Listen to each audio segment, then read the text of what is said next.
안녕하세요. 해외 거주 한인 네트워크 바다님들. 오늘은 정말 많은 분들이 기다리시는 영화죠. 톰 크루즈 주연의 미션 임퍼서블 파이널 레코닝. 네, 맞아요. 곧 개봉인데, 이게 정말 이단 헌트 이야기의 마지막이 될 거라는 이야기가 많잖아요. 그쵸. 그래서 저희가 지금까지 나온 그 소셜 미디어 초기 반응들하고 또 여러 분석 자료들을 좀 모아서 핵심만 딱 정리해 드리려고 합니다. 네, 저희가 해외 영화 매체 기사나 가디언즈 분석, 실제 시사회 다녀오신 분들 반응까지 좀 샅샅이 봤습니다. 바다님들이 영화 보시기 전에 이런 건 기대되고 또 이런 점은 약간 걱정되네, 이런 것들. 그리고 왜 이 시리즈가 오래 사랑받는지 그 이유까지 한번 짚어보려고요. 좋습니다. 그럼 바로 그 뜨거운 소셜 미디어 반응부터 시작해 볼까요?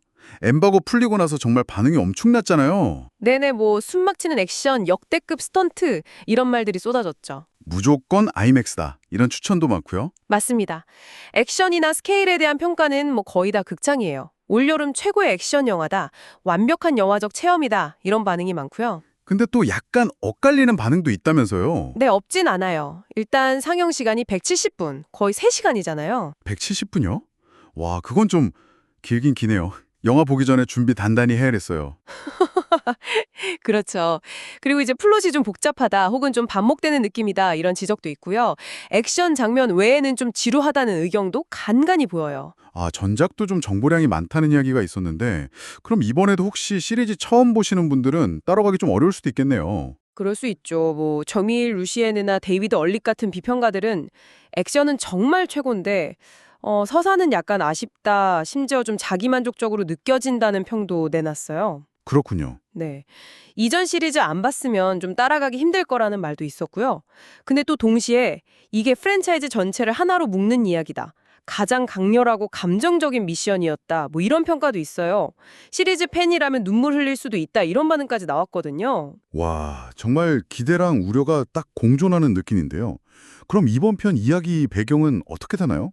진짜 마지막 미션이 될 가능성이 큰가요? 네, 감독이나 톰 크루즈 본인도 30년 이야기의 만족스러운 결론이다, 호메로스적인 여정이다, 이런 표현을 쓰는 걸 보면 거의 마무리를 염두에 둔 것 같아요. 근데 좀 흥미로운 게 전작 데드 레코닝 파트 1 있잖아요. 이게 제작비가 한 3억 달러 들었는데 전 세계에서 5억 7천만 달러 벌었거든요. 이게 사실 기대에는 좀 못 미친 성적이에요. 아, 생각보다 적었군요. 네, 그래서 이번 속편 제목이 원래 데드 레코닝 파트 2였는데 파이널 레코닝으로 바뀐 게 약간 그런 흥행부진 때문에 이번에 진짜 끝을 내야 한다는 어떤 압박감이 작용한 거 아니냐, 이런 분석이 좀 힘을 얻고 있어요. 심지어 이번 편 제작비는 4억 달러까지 치솟았다는 얘기도 있고요. 4억 달러요? 와, 정말 어마어마하네요. 그럼 그만큼 더 보여줘야 한다는 부담도 있겠어요? 줄거리는 전작에서 바로 이어지는 거죠. 그 인공지능 엔티티와의 싸움. 맞습니다. 이단 헌트랑 IMF 팀이 그 전 세계를 위협하는 AI, 엔티티하고 그걸 통제하려는 빌런, 가브리엘, 이 사람을 막아야 하는 거죠. 특히 전작에서 동료였던 일사 파우스트를 잃었잖아요. 그래서 그 복수심하고 임무 사이에서 이단 헌트가 고뇌하는 모습이 좀 깊게 그려질 것 같습니다. 그리고 역시 미션 임퍼서블 하면 톰 크루즈. 올해 벌써 62세인데 이번에도 스턴트가 장난 아니라고 하더라고요. 아, 정말 대단하죠. 예고편에 나온 그 만피트 상공 비행기 점프 장면. 그거 준비 영상만 봐도 와, 손에 땀이 나던데요? 그렇죠. 그 스턴트에 대한 집념은 정말 놀라울 정도예요. 칸 영화제 인터뷰에서는 비행기 날개 위를 걷는 윙워킹 스턴트까지 얘기했어요. 그냥 걷는 게 아니라 이전에 누구도 시도한 적 없는 방식으로 제로지, 그러니까 무중력 상태를 구현하려고 했고 촬영 때 비행기 위에서 엄청 격렬했다고 하더라고요. 이야, 이게 그냥 볼거리를 넘어서 영화 만드는 과정 자체를 이끌어가는 힘이 되는 거죠. 맞아요. 그 집념은 정말 존경스러운데 근데 가끔은 스턴트에 너무 집중하다 보니 이야기가 좀 묻히는 거 아니냐 이런 비판도 있지 않나요? 네, 그런 시각도 충분히 있을 수 있죠. 그런데 되게 흥미로운 분석이 가디언즈에 실렸어요. 이 시리즈가 왜 이렇게 오래 사랑받나? 그 이유가 단순히 스턴트 때문만은 아니라는 거예요. 오, 스턴트가 아니면 뭔데요? 의외로 현대적인 오피스 다이나믹스라는 거예요. 오피스 다이나믹스요?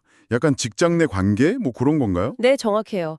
이단 헌트는 회사의 문제를 해결하는 에이스 해결사, 루터는 경험 많은 멘토, 벤지는 유쾌하고 능력 있는 IT 전문가이자 현장 요원. 이런 역할 분담이 꼭 우리 주변 직장 동료들 같아서 공감대를 만든다는 거죠. 아하, 듣고 보니 그러네요. 네, 거기에 뭐 일사나 헤일리, 에드웰, 바네사 커비 같은 캐릭터들은 약간 매력적인 경쟁사 인물 같은 느낌을 주면서 그게 긴장감도 더하고요. 이게 바로 스턴트 뒤에 숨겨진 또 다른 성공 요인이라는 분석이에요. 와, 되게 흥미로운 관점이네요. 생각해보니 IMF라는 그 초국가적인 조직하고 또 각국 정보기관들하고의 관계 같은 것도 약간 우리 현실의 거대 기업과 국가 이익 사이의 그런 긴장 관계를 떠올리게 하는 면도 있고요. 바로 그 점이죠. 시리즈가 진행될수록 동료애나 우정을 강조하는 모습도 나오잖아요. 이게 어쩌면 그런 좀 비인간적인 시스템 안에서 인간적인 가치를 지키려는 모습으로 해석될 수도 있고요. 그렇군요. 자, 그래서 정리를 좀 해보면요.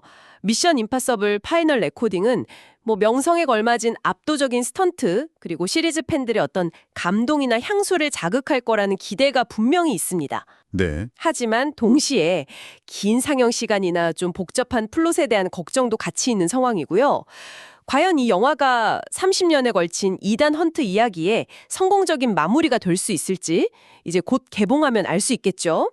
인도에서는 5월 17일, 전 세계 개봉은 5월 23일입니다. 네. 오늘 저희가 짚어드린 이런 이야기들이 바다님들께서 영화를 더 재미있게 보시는데 조금이나마 도움이 되었으면 좋겠습니다. 마지막으로 바다님들께 질문 하나 던져볼게요. 만약 이번 편이 정말 이단 헌트의 마지막이라면 그 이후의 미션 임파서블은 어떤 모습일 거라고 상상하시나요? 아니면 영화 속 팀워크를 보면서 우리 현실 속 조직 문화에 대해 혹시 떠오르는 생각은 없으셨는지 한 번쯤 생각해 보시는 것도 재밌을 것 같습니다. 네, 오늘 저희와 함께 이렇게 깊이 이야기 나눠주셔서 감사합니다.